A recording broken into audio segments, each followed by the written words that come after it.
Hello and welcome to this, another edition of the Crypto Club and Digital Assets Weekly Catch-Up on Zoom. It is Sunday, the 1st of June, 2025. And as is always the case, never quite know what we're going to be talking about.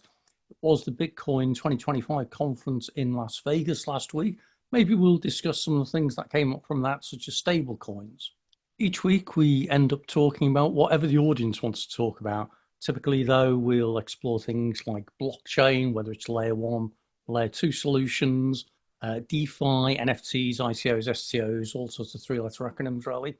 We sometimes explore central bank digital currencies, the linking with cybersecurity, the integration of AI and IoT as well. So lots of things to cover.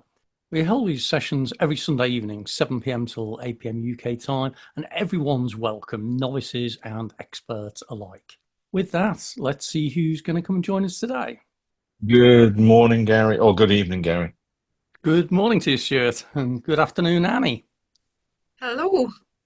Hey, there we go. So two Hi, Annie. regulars on the show. Excellent. So anything new and exciting happening with either of you? I had an interesting chat with someone who is supposedly Japanese, that's creating a platform company that integrates strategic technology incubation and cultural infrastructure, focusing on the integration of blockchain, Web3, AI, and the cultural content production to build a decentralized innovation ecosystem that supports cooperation amongst governments, startups, and developers. Okay. And I'm trying to figure out exactly what it would look like. Um, is it a smart city? Is it, what exactly is it? The cultural infrastructure, I'm not sure. Mm. I'm always bemused when they come out with terms like that, Hmm, where it sounds like something that is just nice to see on a proposal paper or something, and hmm. everyone thinks, "Oh yeah, brilliant," cultural infrastructure, but never actually think what it means or what it is. Right, right. And I was trying to go down that route with them, but we ran out of time on Friday. So we'll probably Okay. pick it up on Sunday or oh, today's Sunday, isn't it? I guess Monday. Okay. Well, if it's But cultural infrastructure with many cultures considering Sunday to be a working day, then mhm, you should be getting on with it now. absolutely right. Let me get to it. Oh, I just wondered the term cultural infrastructure, what exactly it meant to other people. Was I missing something? I've never heard that expression before. I mean, it's not wrong, but cultural infrastructure. Does it mean Uh, anything to you, Annie? Have you tried using any of the LLMs to see No, what it I haven't says? run it through. I haven't run it through there. it Ask sounds like ask the correct prompt to it. Yeah. it sounds like perhaps somebody has, and they've used that to generate that in some way. Um, I'm wondering because they're supposedly Japanese, if there's a translation mm, mismatch there. It could be. Is this a So new business that you're interested, Stuart? no, no, this is totally different business. It is a new business that someone's approached me and talking about, but this wasn't what I was talking about before. Is it because you're one of the investor? No, not No? invested. Haven't been asked to invest in it yet, but I'm trying to, go back in my memory and say, what does cultural infrastructure mean? yeah, because does that mean developing a physical infrastructure that is mindful of the society it operates in? Could could be if Or it's with what? AI. Mm, Could be. I mean, again, it's one of these things where I think people throw it out and one's meant to know, or they assume that you know. yeah. And, it's like when you're in conversations and you throw out, yeah, just use an LLM and what's an LLM? Is it GPT? Is it this? Is it that? Hmm. Um, so, I wonder if it's a bit like I've seen it with a couple where I remember one of them was doing a startup pitch, and it's like, well, mm, what is it? What is it you do? oh well, we're an AI native consultancy. It's like, what does that mean you do? Oh well, from the well, country of AI. yeah, we're natively AI. I was like, well, okay, I've heard of cloud native companies, which basically means that they give everyone a laptop and they don't have a central server or anything. That's it. Right, But I hadn't heard of AI native. I was like, well, does that mean that everything you do is going to be via like Gen AI or an agentic AI type thing? Because if it is, it sounds absolutely phenomenal. You know, right, all your decision making, all your capture, all of it is truly AI. The reality of it was that none of it was. And in fact, they were just offering consultancy to other companies on how to use AI. And then you right. go, oh, okay, so how do you use AI internally then? Oh, well, we don't really. It's like, okay, so you're not exactly AI native then. So yeah, interesting. It's something I've seen so many times. So it's kind of like the buzzword bingo type thing that you Mm, sometimes yeah, see. Um, but there was one recently, a different one, and again, that they were coming up with all sorts of terms like that. And I was thinking, you guys have not got a clue. And then I looked at the company background, and they were making over $1 million a year. And it's like, oh, okay, maybe I have it wrong then. And yeah. you've clearly got some sort of niche somehow. Maybe I'm not understanding it, or you're not explaining it, but you're generating revenue, so something's working. So You're fooling someone. yeah, Yeah, or you're delivering a genuine service. It's just that yeah. I can't quite grasp Unable what to it is. articulate. Yep. Yes, Yeah. So I tend to assume that that's my fault for not understanding, as opposed to their right. fault for not communicating. So I I always think err on the side of being kind. we've got a user joined us. Probably does it say CIA or no Ah, Zoom? Zoom user, come on, Zoom user. Who are you? Say who you are. Hey Gary, it's Eric. I don't know why Ah, I'm joining on the phone and it doesn't know who I am, I guess. good morning to you, Eric. Long time no speak. I know, right? I've And been a are busy you boy. are you back in LA now? Yeah. Okay. Yeah. Close to And Stewart, isn't it? 468 miles south. yeah, yes, that's next door neighbors in US terms. I think Yeah. so. No, Whereabouts in LA are you? East or Uh, west? I'm living in the valley, in San Fernando Valley. Okay, yeah. I'm yes. fairly familiar with LA. Okay, I'm in where are San you? Francisco, just Oh, outside San Francisco in the East Bay. okay, all right. Yeah, I don't get up there that much anymore. I used to, but I really try not to leave the house anymore. So Right. Is that a choice thing or a safety thing? Because I'm hearing uh so many things about LA these days. no, not really a safety thing. I just A, I'm too busy, and B, it's so much effort to go anywhere. With getting in the car and traffic and parking and or getting into airplanes and having to do that whole thing. So I just like I was supposed to be in Copenhagen a week ago for one of the VOW conventions. We pulled together the leaderships of all of the companies that we've been acquiring. So there's about 20 of those companies now, and visually, Bish and Wolf and everybody was like really wanting me to just physically be there. I'm like, you know what? I'm just gonna zoom in. So I was up at 3 in the morning for the meeting until 8 because I just don't want to leave the house. The reason I was asking on the safety thing, and this shows how sessions like this are really interesting because you get to actually speak to people who are in these places and that. But right now, if you listen to like the UK press, it would say that LA is kind of like Armageddon zone and zombies walk along the streets and sort of Really, I had yeah, no idea. yeah. It's like oh, Yeah, it's we all see them every day. Okay.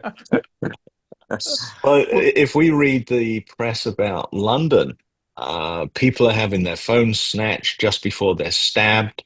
Oh yeah, you're right. This is just Armageddon in London, Yeah. and the UK, and there's a jihad in Birmingham every week. The police don't go there because of Sharia law. Mhm. And then you've got the Irish who are not bombing, but setting fire to new camps for immigrants. They're shouting who who the F is Allah, which is from the song Alice. I mean, it looks as though you've got riots going on every day. Your prime minister is completely bonkers, and the country's been overtaken. So it sounds like you get quite an accurate representation then.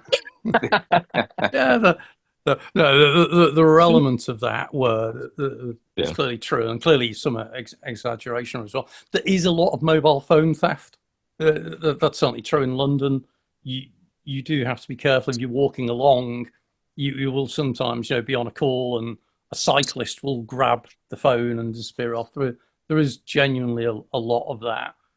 The other stuff, there are probably elements of it, but it's probably not that bad. So, yeah, but it is always interesting because certainly the press I'm reading, LA, because of Hollywood struggling, it's almost closed off. San Francisco is like fentanyl capital of the universe, and it's all zombies bent over, doubled, unable to talk, and that kind of thing.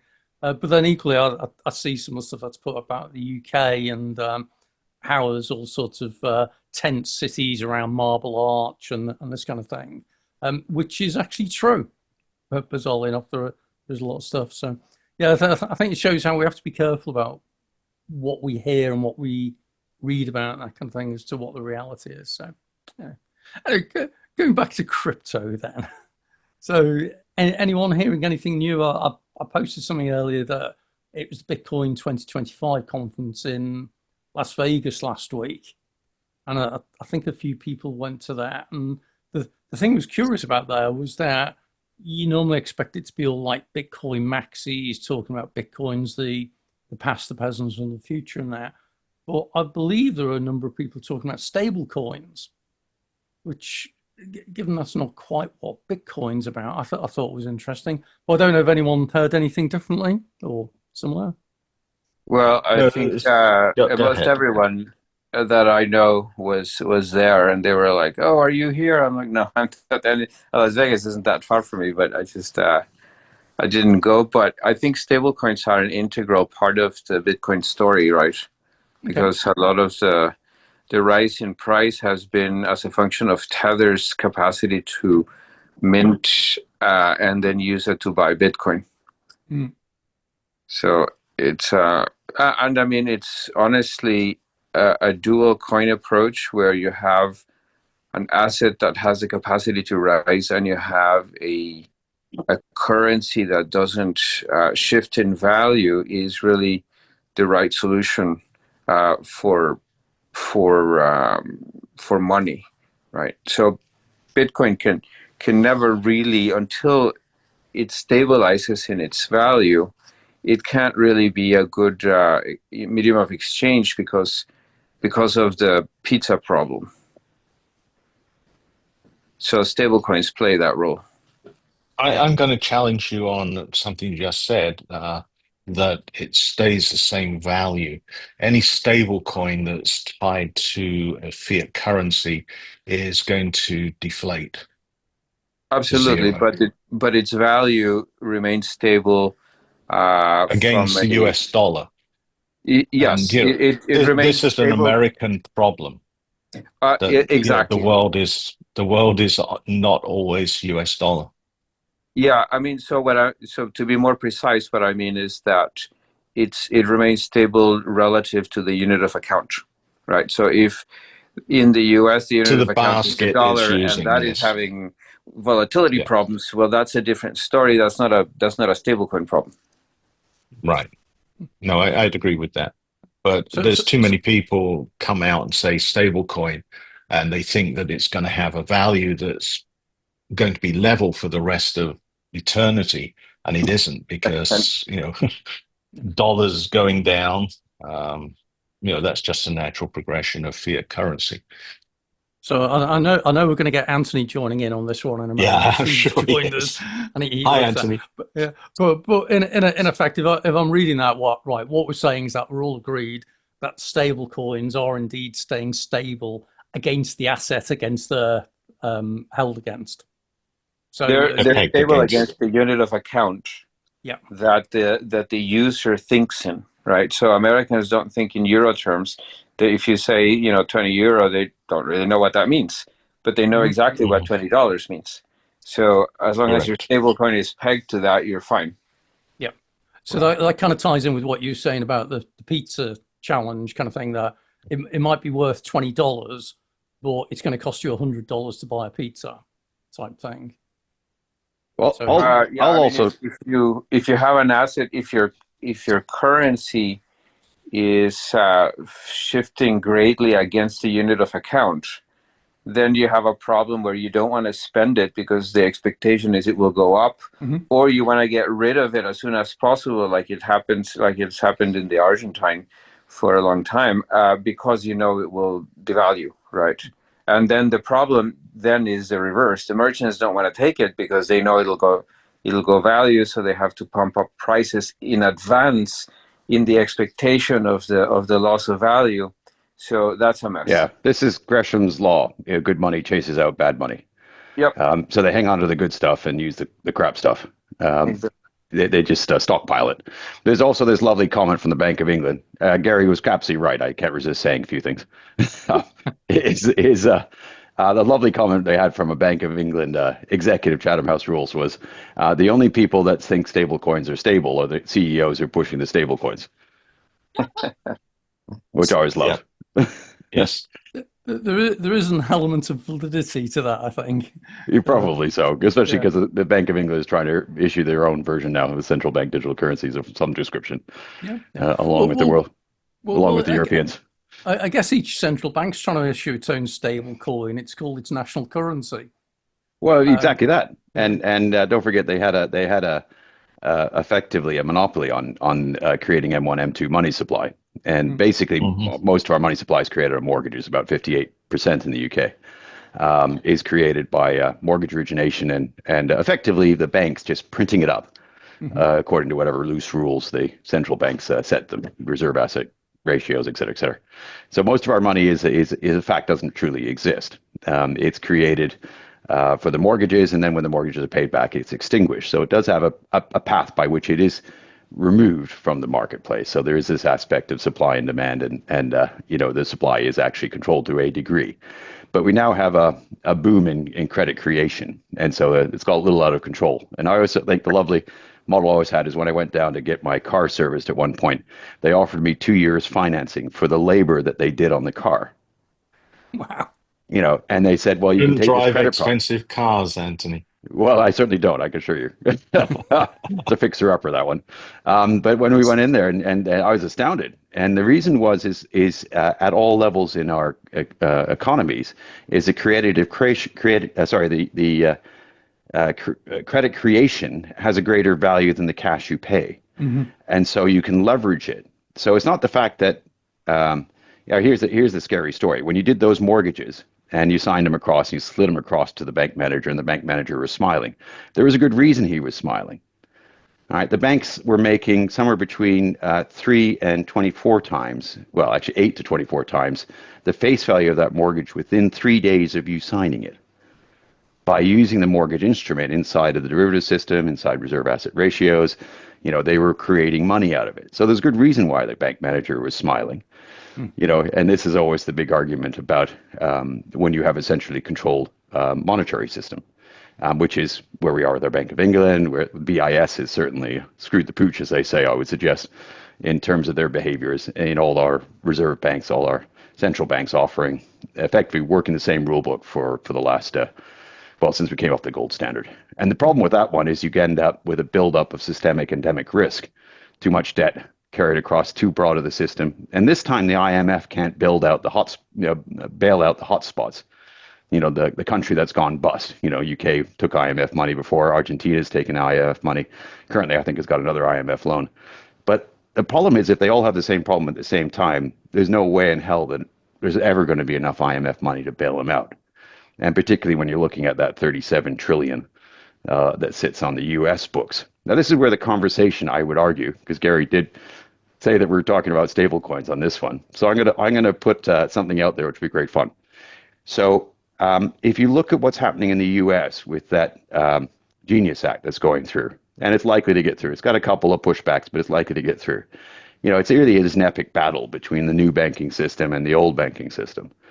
But arguably, here's what we think is going to happen, and it's been signaled by Donald Trump at Dubai at Token 2049. Is they said ostensibly they're forcing all the banks to issue their own stable coins, and when they issue their own stable coins, they all have to issue. One does it, they all have to do it because you cannot write loans in somebody else's stable coins. So it forces each bank to do stable coins. The next thing that happens is if you issue a stable coin, you have to back it 1-to-1 with the US dollar. So either you have a lot of cash, gold, or treasury bills.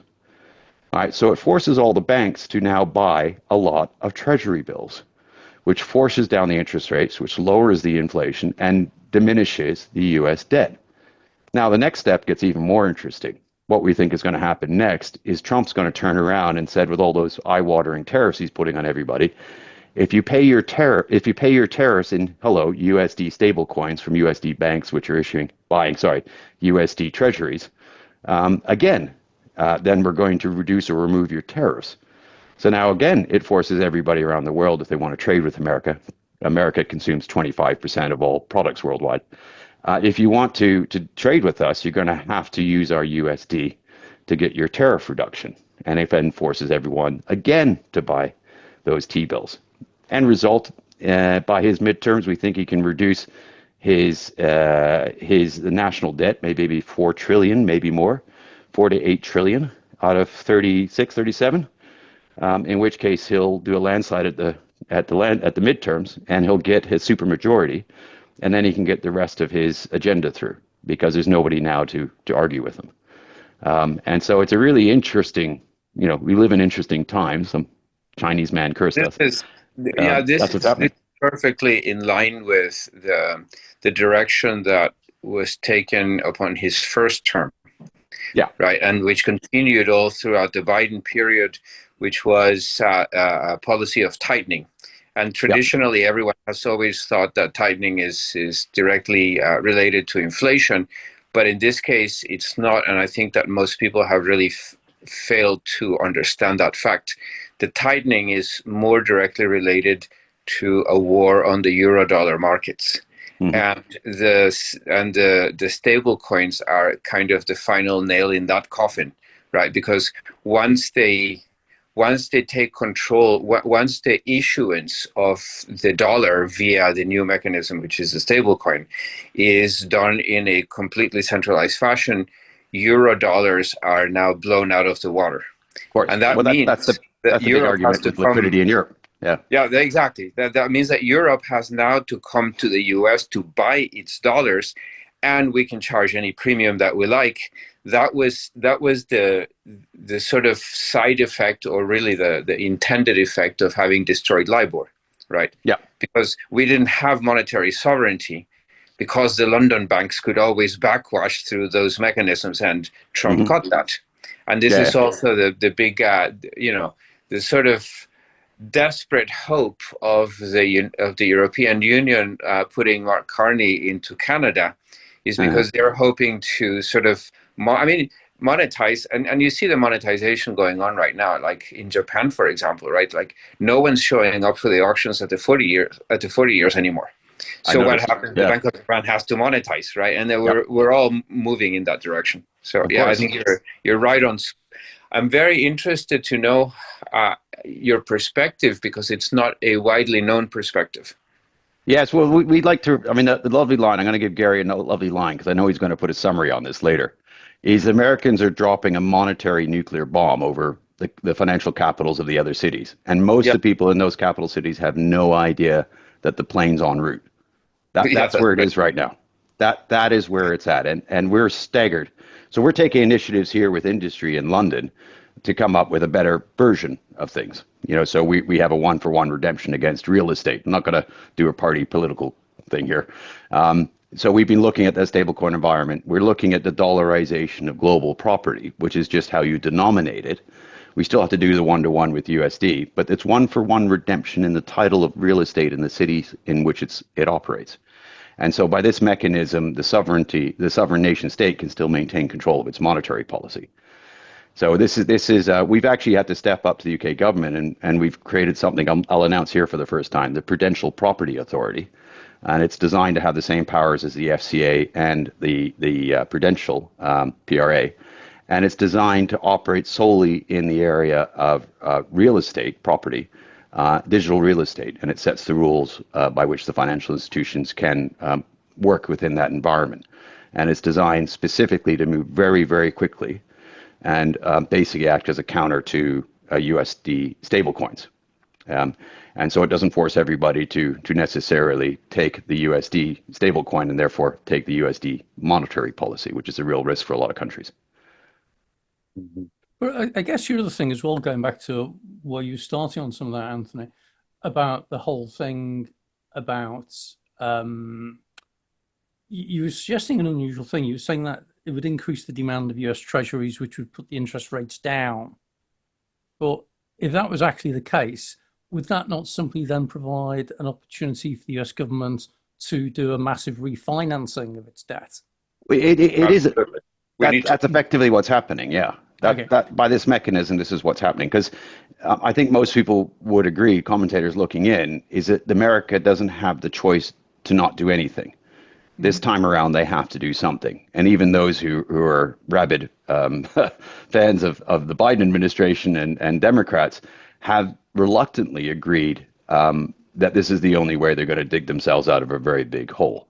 So that there's a compliance or acceptance that let Trump have his head, so to speak, for a while, because nobody else on their side is going to come up with anything better. And I think that's going to wash through. And now if he's successful, and that's a big if, he'll nail those midterms and then he'll get a supermajority. And then at that stage, he'll carry on his larger agendas. So I guess if we flip it a little bit and we say, okay, so that's the way things are going to go, what is the opportunity on the crypto side of things? Is it simply to provide the infrastructure and the support around stablecoins, or to embrace it as a new payment method? Or I'm trying to think of it for someone who's into crypto, what's the so what factor? I was going to say, hard for me to call. I'll let others answer that one. I have very strong views on this about where things end up, but I'm not the best one to be talking about this. Go for it then, Eric.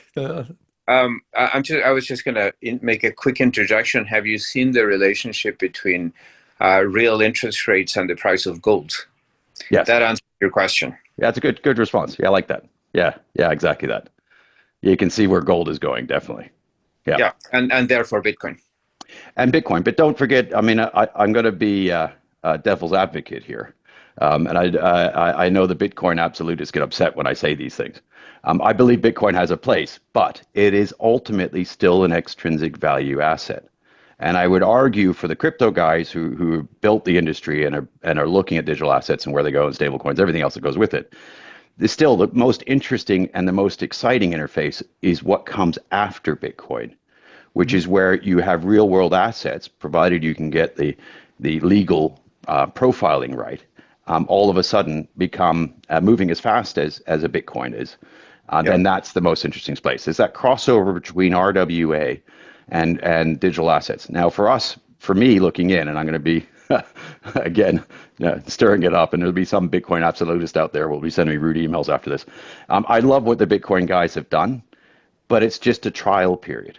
It's just like you could argue it, the stories around porn getting the internet up and running. It's where things were tried, practiced, broken, fixed. BTC will still have a place, but it's ultimately intrinsic value assets, the asset that everybody knows and recognizes. In our world, it's property, real estate, where it moves at the speed of Bitcoin, faster than a payment network of MasterCard, Visa card. We're operating at 10x of MasterCard, Visa card capabilities right now, in terms of speed, zero counterparty risk, and volumes. So when you look at those sort of systems, the legacy world, might not like it, but that's what's coming down the pipe. And when people realize that they can trade real world assets, then their fiat increasingly just becomes a number by which they count things by. And that's the world we're headed for. Yeah, So, I think that the tokenization of real world assets removes all of the friction that governments have imposed on the transference of assets, Bingo. right? And Yep. there you then you have monetary velocity. Yep. And we cut deals with the treasuries and with the taxmen. So we do taxation on volume and velocity, not on volatility.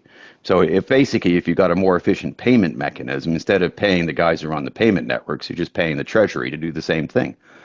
From their point of view, zero cost of collection of taxation, and it's infinitesimally small relative to the transaction. They're just a lot of transactions.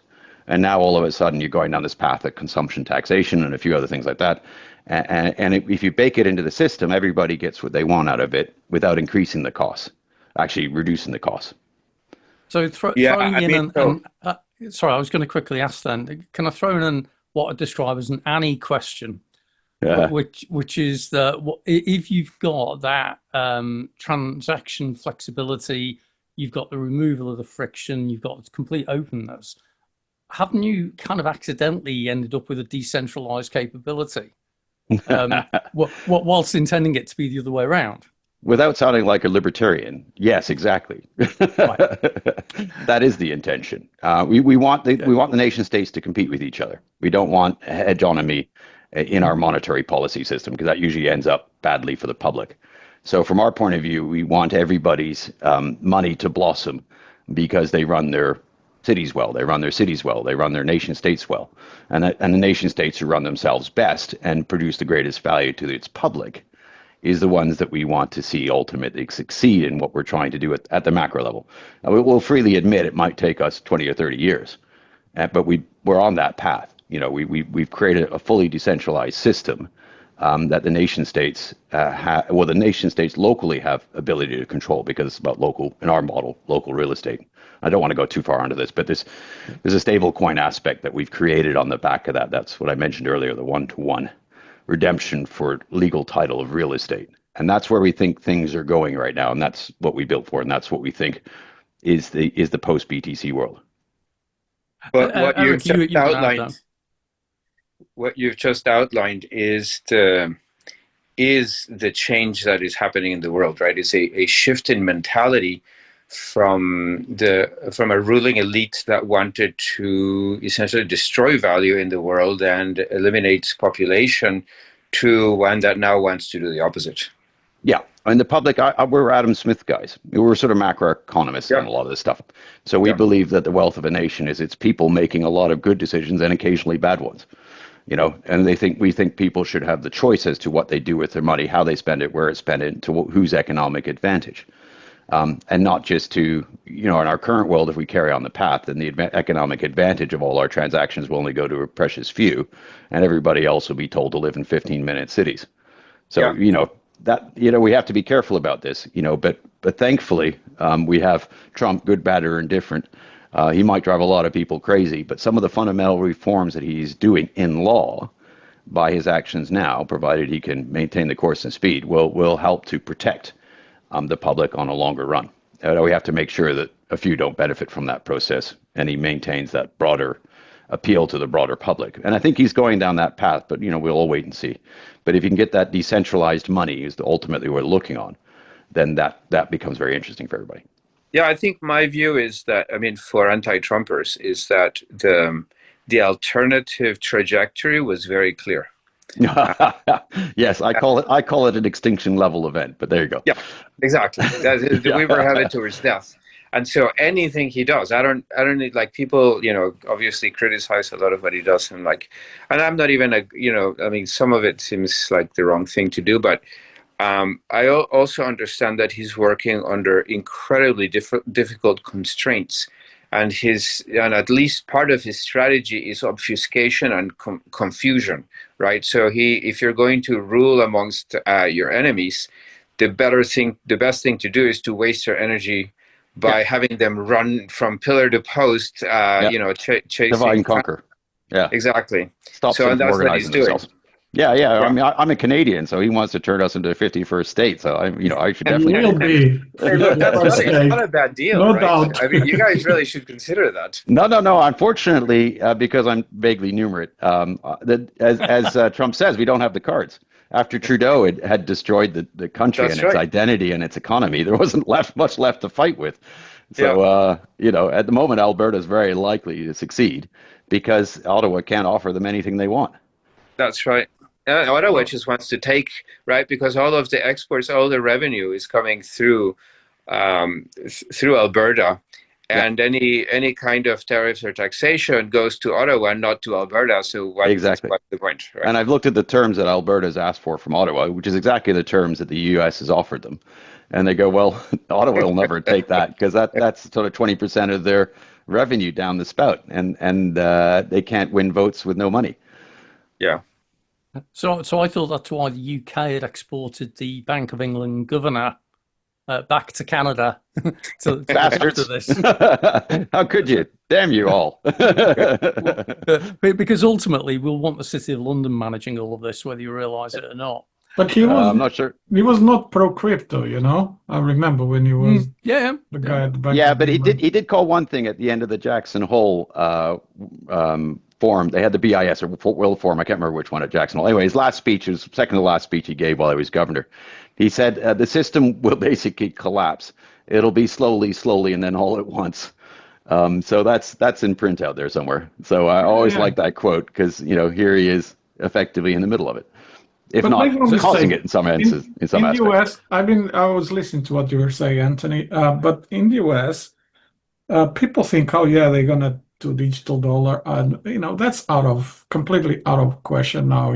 They totally against CBDCs, anything Well, in the that goes retail, into that direction.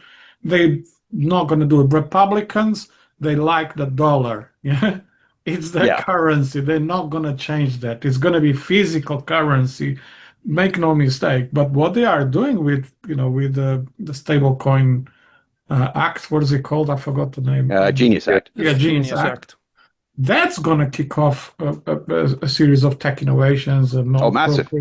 Massive. I mean, a lot of us have been waiting for that. This is the first bit of reasonable lawmaking that we've seen, which supports that global deployment of a digital economy. One of the things why they are doing that, you probably spotted that and a few others as well, is that's going to make the dollar even stronger. Because stable coins, well, like 95, 99% maybe, they're all backed by what? US dollar. The dollar, yep. It's all about doing the conversion to US dollar. So I think they are being very, very clever with this, to be frank. Oh God, yes. But this is what I at looking at it from an anthropological, historical perspective, we're living in the interesting times, I say. But the moves that they're doing in the U.S. are 3 to 5 moves ahead of anybody else that I can see in the world. They don't see it coming. It's like watching a locomotive descending on the tracks. It's going to hit you, and you're saying, "Hey guys, look out, it's coming!" And they go, "What? What's coming?" Yeah, and I literally am getting that response from Treasury, from Bank of England, everybody else. Yeah, this is the Brown effect, right? Chancellor of the Exchequer, Brown, sells half of England's gold at what becomes known as Brown's bottom, right? And what do? They promote him to prime minister. So they've done the same thing with Carney. They're playing by this playbook where incompetence actually makes you rise, and the other side is becoming technocratic, meritocratic, I guess. Well, like China, right? China's the model. China is now a country of engineers, and engineers make rational decisions. We're starting to make rational decisions, and you just can't compete with that. Yeah, no, we got to break away from groupthink and emotive thinking. They have to thank Apple, isn't it, for all of that? It's quite fascinating. If you guys haven't seen that, you should watch that video. How China was basically transformed by Apple technology. Interesting. I can believe it. I haven't seen the video, but my God, you're gonna if you see that, you're gonna be like, wow, yeah. Hey, JT, send that across. I would argue that it was Dr. Mobius who transformed China. No, it wasn't. Because There wasn't. You no, have to but watch let me that explain. video. No, You have to watch the let me video. explain. Because it was Apple that actually brought the technology to China. They gave the ability of China to start to build factories, and they didn't have much of that before. Okay, so when Apple came in the early 2000s to China and started to train them, do you know what's the Apple budget per year for training alone in China? $89 billion. People do not understand how China was completely transformed by Apple, I'll send the video, Look, I was in the markets in the 1990s, right? I'm old enough. And I was working for a primary dealership, which is, if you guys don't know, there's a sort of informal club at the time of about 50 very large financial institutions in the world that had the right to show up to the Federal Reserve auctions. So I was really right in the heart, in the core of the financial system. And at the time, China didn't exist. Nobody talked about China. It wasn't a thing, right? It was Dr. Mobius who started to talk about China. China. That was all he could, the Magellan Fund, right? That was all he could talk about. And within a period of, I don't know, maybe 5 years, all that everyone could talk about was China. It was Dr. Mobius who started it because he brought all the capital. Like he actually had been to China and he said, oh my God, what's happening here? And he started to make major investments, and he was incredibly well respected on Wall Street, and everybody else went, oh, we're chasing yield now. Yes, that's right. China is the place for yield. And without that capital, China would still be a backwater nothing. Right. So, Apple showed up later, right? Everybody else showed up later, and they brought their technology and stuff. But it was really the capital. It was the recognition that we were slowing down. The West was slowing down, and that we needed to find a new source of yield, and that was it. So we've got a couple of new people who joined us as well. Elena's been listening very patiently. Elena, just your info, you've probably figured out that we're solving the world's economic crises through stablecoins and stabilizing them against real world assets and doing some really exciting stuff. And we've been joined by Meg as well. And Meg's probably joined at a point thinking, what on earth have I joined in on this conversation where China didn't exist 20 years ago and everything? So hi, Meg, and welcome for joining. You're going to say hi, Meg? You can come off. Yeah, I'd love to say hi. Put your camera on as well if you want to. No. I was out till 10. It's not public viewing material at the moment. That's good. Well, welcome aboard anyway. It's been a fascinating conversation so far. Simply talking Who is about Bondi? He's got a lot of opinions. Who is he, other than Zoom user? I think you mean Eric. Sorry, Eric. We've got Eric, we've got JT, we've got Stuart, Anthony, Elena, and Danny. So we've got a real mix. We've got, what's that? 2 people who are West Coast US, 1 in Ireland, a couple in the UK. And if you listen to the accents, it's really international representation as well. So all good fun. I posted the link, by the way, already. If anybody wants to watch that, yeah. What's that? A YouTube video? Yeah, it's the link. It's the thing about Apple being responsible for enabling China to have the technology. Yeah, JT, I'll have a look at that one. Thanks. Yeah, it's fascinating. I had you talk about Mark Mobius. I had dinner with him last year in Dubai. And yeah, 82 years old, and the guy is so switched on. It's unbelievable. Yeah. Is he the inventor of the Mobius strip? No, he's the guy. Okay. He's the guy that came up with the emerging markets theory and practice and all of that stuff around emerging markets. It was he that started to talk about that earlier. So he was telling me when he came to China, it was really about passing that knowledge, So he spent quite some time in China, between China, Dubai, and a few other places. But it was really about making them understand how they could go through that emerging markets, but pass very fast if the way they utilize the manpower and resources that they had, which is fascinating, super fascinating. We actually were in a birthday party and we had sat next to each other for about 3 hours. It was one of the most fascinating conversations I had in my life, to be frank. He's at 82 years old. I was really impressed. Excellent. And I guess the other thing as well is, wasn't the comment by Trump recently about Apple that he actually wants them to onshore their production back into the US? And yes, so, I mean, if you watch that video, you're going to be gobsmacked, I'm telling you, because China, before Apple landed in China, China didn't have any capability to actually build electronics at all. That's not true. That is not true, JT. Absolutely, I was there in it is 2000 and no, I was there in 2003. I lived there. That's Okay. when China, that's when Apple came No. to China. They didn't have that capability, and I went back and I verified everything. Sorry, and you're wrong. Go watch YouTube and believe it. Yeah. No, it's Sorry, not. I was there, Watch YouTube and I'm and telling believe you. it. Well, I was there, JT, and I'm sorry, that's not a true statement. A lot of people make these YouTube videos and they're based on absolute BS.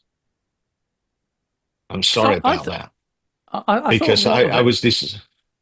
Go ahead, Gary. No, all I was going to offer is that my understanding as well is that a lot of it was actually in Taiwan and not China. Correct. But I may have that wrong. Okay. Yeah, No, wrong. China was bringing in capital to expand a lot of its infrastructure, to expand buildings, because people were coming into the cities, primarily tier 1 cities, which is Shanghai and Beijing. They were coming in from the countryside. I met the head economist of China and I sat down with him, and I've maintained contact with a lot of the officials in China. Apple just rode the wave. They did not change it fundamentally. There was a lot of stuff that was being built in China for the rest of the world, principally Europe and the UK and the US.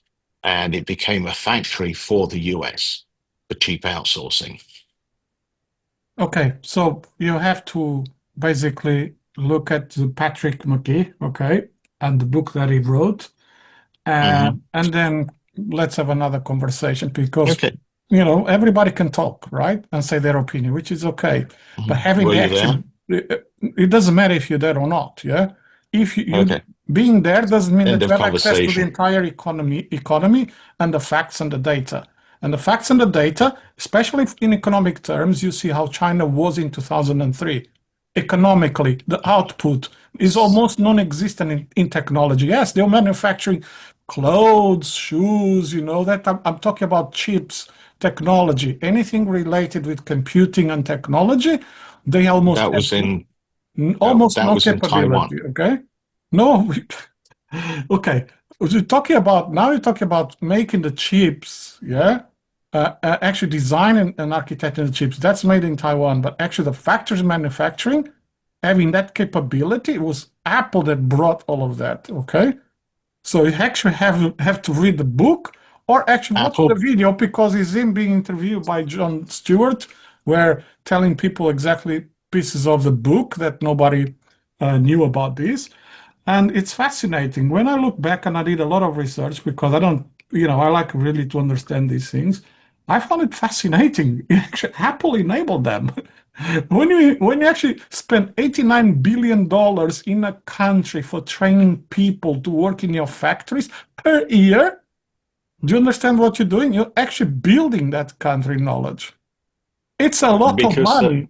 $89 billion for one company. $89 billion in China's economy is not a lot of money. It's a lot of money to your bank account, I'm sure. Not today, but it was. No, I'm sorry. I'm talking $89 billion for training. Yeah, I understand that. I'm hearing your words, for one JT. company. You say it's not a lot of money? Oh my gosh. No, not in the general scope of things, no. Absolutely not. Okay, you stay with your opinion, Should we go? Stay with the facts and data. Let's move forward, JT. Yeah. You and I disagree let's very often. head back to stablecoins. Here we go. Let's go back to the Bitcoin 2025 conference, hey? That's even more. I'll give you another example. China didn't have any no capability in electric cars, EVs. No, JT. Until Tesla JT. came to China. No, JT. That is JT, correct. were they talking about that Las Vegas? No. Okay. Let's move on. There we go. To my Coming back to stable coins, Yeah. That's one of the reasons why Liberty Global created the USD1. Yeah, they already have USD1. Liberty Global is the Trump's company that is focused on crypto. Yeah, USD1 is already on Binance and a few other top exchanges. That's fascinating, So they are right up there, So I'm going to throw one in here because it is Bitcoin 2025 related and it's stablecoin related, and it's something I didn't quite get. So with the experts here, maybe you can share on that. And it's the point made by Tether, interestingly, around stablecoins, about how they were saying, and I'm hoping this is sharing now, that Tether will become the world's biggest Bitcoin mining company. Does anyone get how that works? Because I just didn't see the point of that. Sorry, did I put everyone on mute? I don't get that, but what I did see recently is that the SEC, obviously now seriously backpedaling, has just declared that staking is not a security. So that now opens Great news. Love that one. Not necessarily in all cases, but the distinction being that mostly staking has been a function of infrastructural support, and in that context, it is not a security. So that enables a lot of the DeFi mechanisms, right? Because in some ways, the yield production is tied to the ability of a system to make users lock up funds, which is essentially the same mechanism that Trump is doing for dollars with treasuries and stablecoins. So if you get people to issue stablecoins and they're going to be backed by treasuries, then obviously you're locking up treasuries. That increases the value of them and yields decrease. And so that's exactly the same mechanism. So, Gary, I can answer to your question. Yeah. So, Tether, or Tether, whatever you want to call it, back in 2003, they already invested, if I'm not mistaken, $500 million, yeah, or around that, in buying equipment, acquiring 300 megawatt sites, etc., etc. Okay. So, what Paulo Arduino was really mentioning is that they own about 100,000 bitcoins, yeah, from all the profits that they made from the USDT. Yeah, that's about $100 billion. And what is basically announced is they're going to put now billions and billions of dollars from the profits that they have into Bitcoin mining. So they're going to continuously invest every year billions of dollars in buying more equipment, more sites for Bitcoin mining. That's pretty much what they said. Okay. Now, what I understand too is that Galaxy Capital has dumped all of its mining operations, right? Because everybody always knew that profitability in mining was going to decline across time, and we've gotten to that point where there are other more lucrative opportunities now. Power is the thing, and everyone's going instead into AI. That's what Galaxy is doing. I know because I'm close to them. And around the world, in the US, there is the general recognition that we are not going to have enough power in the country, even if we were to absorb Canada's surplus power to compete with the Chinese on AI. And so there's a major drive now to revive old nuclear power plants. And there's, of course, the new designs, the thorium-based super tiny generators that can power an entire city out of basically the size of a house, and that will not take like 15 years to come online, but it'll take like literally a couple of years once that stuff starts going. So I think that we are about to, because the focus is there, and because whenever human attention gets given to something, that seems to change. The focus now is in energy production. I think we're about to enter a new era of abundance.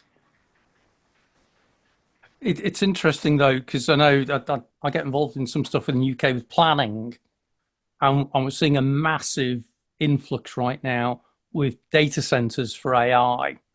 And every planning application, at one point it used to be about new football stadiums, then it was film studios. It's currently the AI data centers, and the UK government's about to publish something on this as well.